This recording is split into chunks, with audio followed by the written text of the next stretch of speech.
નમસ્કાર મિત્રો, હું કનૈયાલાલ મીરાણી આપની પોતાની મનગમતી યુટ્યુબ ચેનલ શિક્ષણ સફરમાં આપનું સ્વાગત કરું છું। આ ચેનલ ઉપર શૈક્ષણિક માહિતી, અભ્યાસક્રમ, શિષ્યવૃત્તિ પરીક્ષાઓ, સરકારી યોજનાઓ, સ્પર્ધાત્મક પરીક્ષાઓ તથા કમ્પ્યુટર અને ટેકનોલોજીને લગતા વિડીયો અપલોડ કરવામાં આવે છે। હજી સુધી તમે જો આ ચેનલને સબસ્ક્રાઇબ ના કરી હોય તો સબસ્ક્રાઇબ કરી દેજો, તમારા મિત્રોને શેર કરી દેજો અને બેલ આઇકન દબાવી દેજો જેથી અમારા નવા વિડીયોની અપડેટ આપને મળતી રહે। નમસ્કાર મિત્રો, આજે આપણે ગુજરાત સેકન્ડરી અને higher secondary education board Gandhinagar દ્વારા ધોરણ 10ની અંદર સામાજિક વિજ્ઞાનની જે એકમ કસોટી લેવાયેલી છે એ એકમ કસોટીનું સંપૂર્ણ સોલ્યુશન આપણે આ વિડીયોની અંદર જોઈશું। આ જે છે પ્રશ્ન બેંક ક્વેશ્ચન બેંક નંબર 5 છે, જે 18/1/2024ના રોજ આ એકમ કસોટી લેવાયેલી છે, જેના કુલ ગુણ 25 છે અને એ કસોટીનું આ એકમ કસોટીના સંપૂર્ણ પ્રશ્ન બેંકનું સોલ્યુશન આપણે આ વિડીયોની અંદર જોઈશું। તો તમે હજી સુધી જો આ ચેનલને સબસ્ક્રાઇબ ના કરી હોય તો સબસ્ક્રાઇબ કરી દેજો અને સાથે સાથે તમારા મિત્રો સાથે પણ શેર કરી દેજો, જેના કારણે થઈને એમને પણ આ રીતના સંપૂર્ણ એકમ કસોટીનું સોલ્યુશન છે એ સરળતાથી મળી રહે। તો મિત્રો, અહીંયા કને આપણને આ એકમ કસોટી જે છે એની સંપૂર્ણ પ્રશ્ન બેંક આપેલી છે, જેમાંથી તમારા શિક્ષક તમને 25 ગુણની એકમ કસોટી આપશે। તો ચલો આપણે શરૂઆત કરીએ। ચલો આપણે એ અને બી વિભાગના સાથે જોડકા જોડીએ। એમાં એક છે ચાંદી, જેને આપણે જોડીશું સી કિંમતી ધાતુમય ખનિજ સાથે। બીજું છે મેગ્નેશિયમને જોડશું હલકી ધાતુમય ખનિજ સાથે। ત્રીજું છે સીસુ, જે સામાન્ય ઉપયોગી ખનિજ। ચોથું ટંગસ્ટન, જે મિશ્ર ધાતુ રૂપ ખનિજ આવશે। પછી ગરમ પાણીના ઝરા, તો એની અંદર આવશે તુલસીશ્યામ। કાપડનું વિશ્વ મહાનગર, તો આવશે Mumbai. Denim city of India, એટલે કે આવશે અમદાવાદ। પછી સિલિકોન વેલી, તો એ આવશે બેંગલુરુ। રાષ્ટ્રીય અન્ન સલામતી કાયદો, જે આવશે આપણને 5/7/2023 અને આરટીઈ આવશે તારીખ 18/2/2012। તો આ રીતના આપણે અહીંયા કને જોડકાઓ જોડી દેશું। એના પછી ખ, 1-2 વાક્યમાં જવાબ લખો, કોઈ પણ 2, જેના 2 ગુણ છે। પહેલું, ગુજરાતનું સૌથી મોટું બંદર કયું છે? તો કંડલા। વિશ્વમાં રેલમાર્ગમાં ભારતનું સ્થાન કેટલામું છે? તો બીજું। 3, પરિવહન માર્ગોમાં સૌથી ઝડપી અને ખર્ચાળ પરિવહન કયું છે? તો એ આવશે હવાઈ માર્ગ। 4, સ્વર્ણિમ ચતુર્ભુજ યોજના કયા મહાનગરોને જોડનારી યોજના છે? તો સ્વર્ણિમ ચતુર્ભુજ યોજના દિલ્હી, મુંબઈ, ચેન્નાઈ અને કોલકાતા આ 4 મહાનગરોને જોડનારી સંસ્થા છે। ભારતના કયા શહેરોમાં મેટ્રો ટ્રેન જોવા મળે છે? તો આપણને અહીંયા કને મુંબઈ, કોલકાતા, ચેન્નાઈ અને દિલ્હીમાં જ કાર્યરત જોવા મળે છે। 6, 12 માસ ખુલ્લું રહેતું બંદર કયું છે? તો પોરબંદર એ 12 માસ ખુલ્લું રહેતું બંદર છે। 7, કયા દેશો ખનિજોના યોગ્ય ઉપયોગના કારણે વિશ્વની મહાસત્તાઓ બન્યા છે? તો યુએસએ અને રશિયા એ ખનિજોના યોગ્ય ઉપયોગના કારણે વિશ્વની મહાસત્તા બન્યા છે। કૃષિ આધારિત કયા છે? તો શણ ઉદ્યોગ, સૂત્ર ઉદ્યોગ અને ખાંડ ઉદ્યોગ। બ્લુ કોલર અપરાધમાં કયા અપરાધોનો સમાવેશ થાય છે? તો બ્લુ કોલર અપરાધમાં ખૂન, ચોરી, અપહરણ, લૂંટફાટ, છેતરપિંડી, બળાત્કાર, પછી બાળાઓનો અનૈતિક વેપાર, છળકપટ અને સાયબર ક્રાઇમ વગેરે, જેને બ્લુ કોલર અપરાધ કહે છે। 10, ગુજરાતનું સૌથી મોટું રેલવે સ્ટેશન કયું છે? તો અમદાવાદ રેલવે સ્ટેશન અમદાવાદનું મુખ્ય રેલવે સ્ટેશન છે અને તે ગુજરાતનું સૌથી મોટું અને સૌથી વ્યસ્ત રેલવે સ્ટેશન પણ છે। ચલો એના પછી ગ, યોગ્ય વિકલ્પ પસંદ કરી અને જવાબ લખવાના છે, કોઈ પણ એક। પહેલો, તો નીચેના લક્ષણો કોને લાગુ પડે છે? હિંસા કરવી, ભય ફેલાવો, માનસિક દબાણ આપવું, તો એમાં જવાબ આવશે સી, આતંકવાદી। એના પછી 2, વિશ્વમાં સૌથી વધારે બાળ મજૂરો કયા દેશમાં છે? તો એનો જવાબ આવશે એ, ભારત। એના પછી આપણે આગળ જઈએ। ત્રીજો પ્રશ્ન, અનુસૂચિત જાતિ અને અનુસૂચિત જનજાતિની યાદી કોણ નક્કી કરે છે? તો એનો જવાબ આવશે સી, રાષ્ટ્રપતિ। 4, ઢાળનું લોખંડમાં કાર્બનનું તત્વ દૂર કરવામાં આવતા મળે છે? તો એમાં આવશે બી, ઘડતરનું લોખંડ। પછી 5મો પ્રશ્ન, ભ્રષ્ટાચાર, કરચોરી, સંગ્રહખોરી, ભેળસેળ, કાળાબજાર, જમીનના દબાણો વગેરે કેવા અપરાધ છે? તો એમાં આવશે જવાબ એ, વ્હાઇટ કોલર। ચલો એના પછી ગ, ખાલી જગ્યા પૂરો। એમાં સૌથી પહેલું, એવરેસ્ટના આરોહણ સમયે સામાન ઉચકવાનું કામ ખાલી જગ્યા કરે છે? તો ભૈયાજી। ભારતને લગભગ ખાલી જગ્યા કિલોમીટર લાંબો દરિયા કિનારો મળેલો છે? તો જવાબ આવશે 7516। ખાલી જગ્યા ધાતુ સૌ પ્રથમવાર 1821માં ફ્રાન્સમાં લેસ બાક્સ પાસેથી મળી આવી છે? તો જવાબ આવશે યુરેનિયમ। 4, પોચું લાકડું વાંસ, ઘાસ, શેરડીના કૂચા વગેરેમાંથી ખાલી જગ્યા બનાવવામાં આવે છે? તો જવાબ આવશે બી, કાગળ। રેડિયો સેટ તથા ટેલિફોન ઉદ્યોગની સ્થાપના ભારતમાં 1905માં થઈ હતી?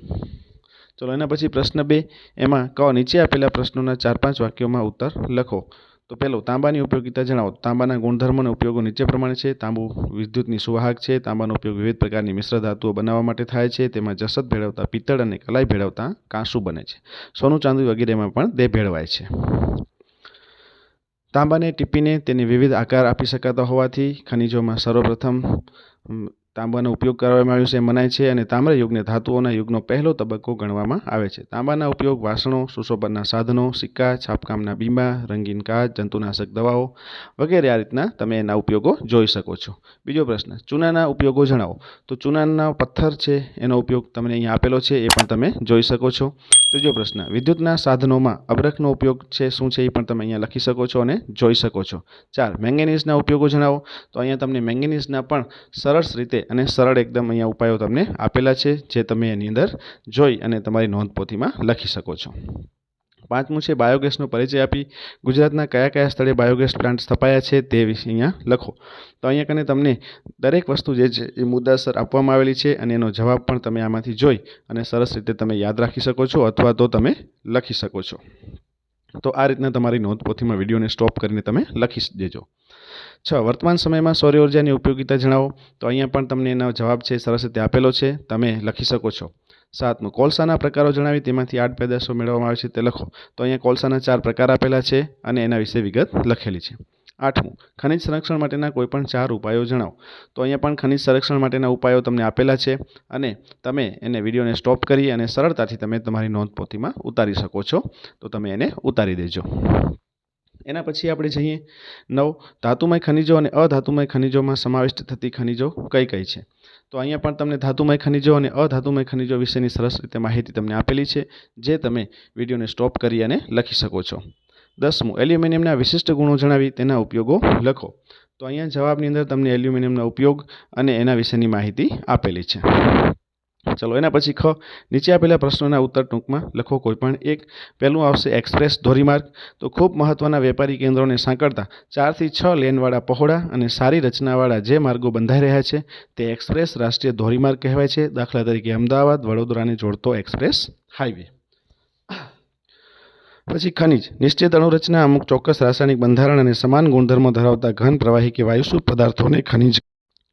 ચલો એના પછી 2, રેલમાર્ગના કેટલા પ્રકાર છે, કયા કયા તે જણાવી દેશનો સૌથી લાંબો રેલમાર્ગ કયો છે તે લખો. તો ભારતમાં રેલમાર્ગનો ઘણો વિકાસ થયો છે. ભારતના રેલમાર્ગનું જાડું એશિયામાં પ્રથમ અને વિશ્વમાં ચોથા ક્રમે છે. ભારતીય રેલવે માર્ગના 3 માર્ગ છે, બ્રોડ ગેજ અથવા તો મોટી લાઇન, મીટર ગેજ અને ત્રીજું છે નેરો ગેજ.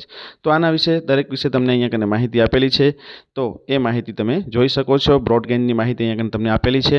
એના સિવાય બીજું આવશે મીટર ગેજ. તો આ લાઇનમાં રેલવેના 2 પાટા વચ્ચેનું અંતર 1 મીટર, આવા માર્ગોની લંબાઈ 5013 કિલોમીટર છે. અને ત્રીજું આવશે નેરો ગેજ. આ લાઇનમાં રેલવેના 2 પાટા વચ્ચેનું અંતર 0.76 મીટર છે, જ્યારે કેટલાક માર્ગોમાં આ અંતર 0.610 મીટર છે. આવા માર્ગોની કુલ લંબાઈ 44383 કિલોમીટર છે અને દેશનો સૌથી લાંબો રેલમાર્ગ છે જમ્મુથી કન્યાકુમારી છે. ચલો એના પછી ત્રીજો પ્રશ્ન છે કે પાઇપલાઇન માર્ગો વિશે ટૂંકમાં ઉત્તર લખો. તો અહીંયા પાઇપલાઇનના જે માર્ગો છે એ પાઇપલાઇન માર્ગો વિશે તમને અહીંયા કને જવાબ આપેલો છે, તમે એને લખી શકો છો. 4, ભારતના પૂર્વ અને પશ્ચિમ કિનારે કયા કયા બંદરો આવેલા છે એની પણ માહિતી તમને અહીંયા આપેલી છે. 5મું, કયા કયા જળમાર્ગોને રાષ્ટ્રીય જળમાર્ગોનો દરજ્જો આપવામાં આવ્યો છે. તો અહીંયા કને તમને એ દરેક જળમાર્ગ વિશેની માહિતી છે એ આપેલી છે, જે તમે જોઈ શકો છો. પહેલો, બીજો, ત્રીજો, ચોથો અને 5મો એમ 5 રાષ્ટ્રીય જળમાર્ગ છે. એ 5 રાષ્ટ્રીય જળમાર્ગ કઈ નદીમાં અને કયા કયા સ્થળો વચ્ચે અને કેટલા કિલોમીટરનો આપેલો છે જે તમે લખી શકો છો. તો તમે વિડીયોને સ્ટોપ કરી અને જવાબ લખી લેજો. 6, ભારતમાંથી નિકાસ થતી મુખ્ય વસ્તુઓ કઈ કઈ છે. તો ભારતમાંથી નિકાસ થતી ચીજ વસ્તુઓમાં કાચું લોખંડ, ઇજનેરી સામાન, સાયકલ, પંખા, સિલાઈ મશીન, વાહનો, રેલવેના ડબ્બા, કોમ્પ્યુટર સોફ્ટવેર, રસાયણો, રત્નાભૂષણો, ચામડા અને ચામડાનો સામાન, સુતરાઉ કાપડ, વસ્ત્રો, શણ, શણનું કાપડ, માછલા, ચા, કોફી વગેરે વસ્તુઓ છે એ થાય છે. 7મું, પારિભાષિક શબ્દો સમજાવો. તો એમાં સૌથી પહેલાં આપે છે આંતરિક વેપાર. તો આંતરિક કે રાષ્ટ્રીય વેપાર તે રાજ્યો વચ્ચે થતી પેદાશની લે વેચ, તેનાથી દેશના બધા પ્રદેશોને એકબીજાના ઉત્પાદનોનો લાભ મળે છે. આંતરરાષ્ટ્રીય વેપાર તે વિશ્વના જુદા જુદા દેશો વચ્ચેનો વેપાર છે. આ વેપારના 2 પાસા છે, આયાત અને નિકાસ. દેશમાં આયાત થયેલા માલની કિંમત અને દેશમાંથી નિકાસ પામેલા માલની કિંમત સરખી હોય તો દેશની વેપારની તુલા સંતુલિત છે એમ કહેવાય. એના પછી 8મું, ટ્રાફિક સમસ્યા દૂર કરવાના કોઈ પણ 4 ઉપાયો જણાવો. તો ટ્રાફિકની સમસ્યા નિવારવા માટે નીચે દર્શાવેલા ઉપાયો કરવા જોઈએ. એમાં મોટા શહેરોની નજીક ઉપનગરો વિકસાવવા અને તેને એટલે આ રીતના તમે આનો જવાબ છે એ લખી શકો છો. અને અહીંયા કને તમને સરસ રીતે મુદ્દાસર આખો જવાબ છે એ આપેલો છે, જે તમે વિડીયોને સ્ટોપ કરી અને તમારી નોંધપોથીમાં ઉતારી શકો છો.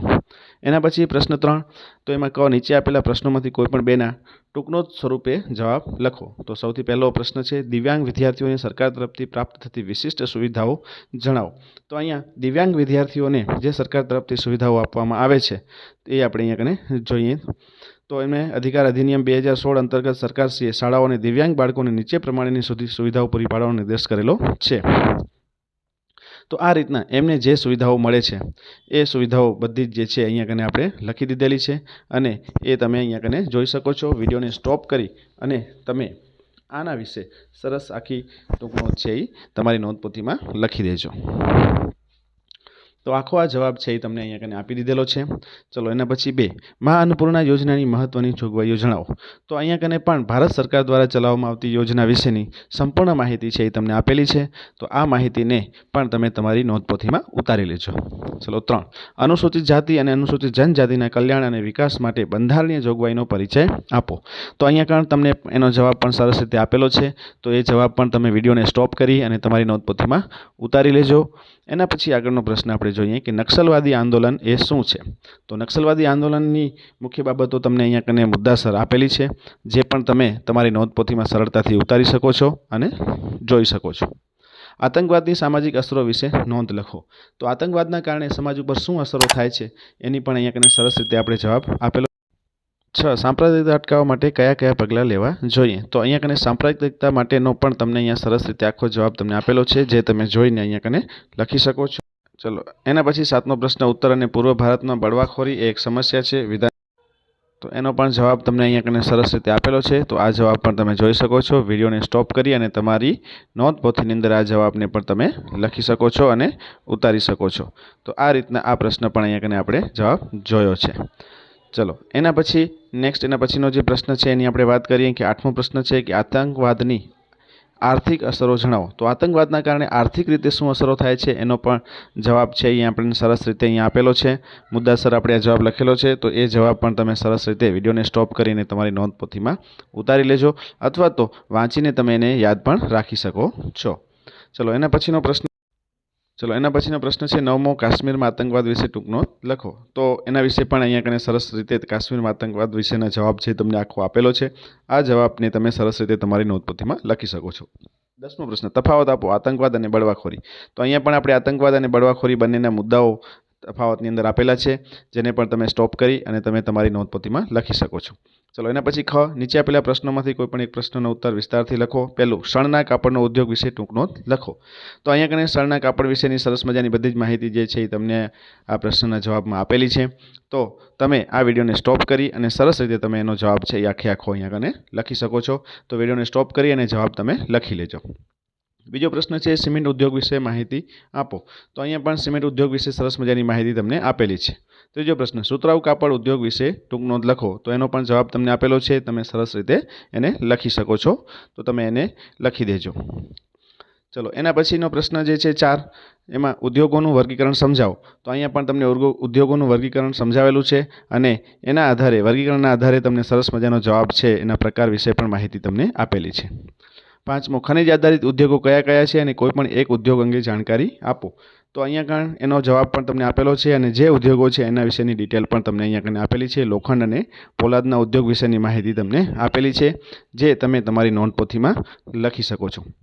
પ્રશ્ન 4, નીચેના કોઈ પણ એક પ્રશ્નનો સવિસ્તાર ઉત્તર લખો. પહેલો, બાળમજૂરી એટલે શું અને ભારતમાં બાળમજૂરી કયા કયા ક્ષેત્રમાં જણાવે છે.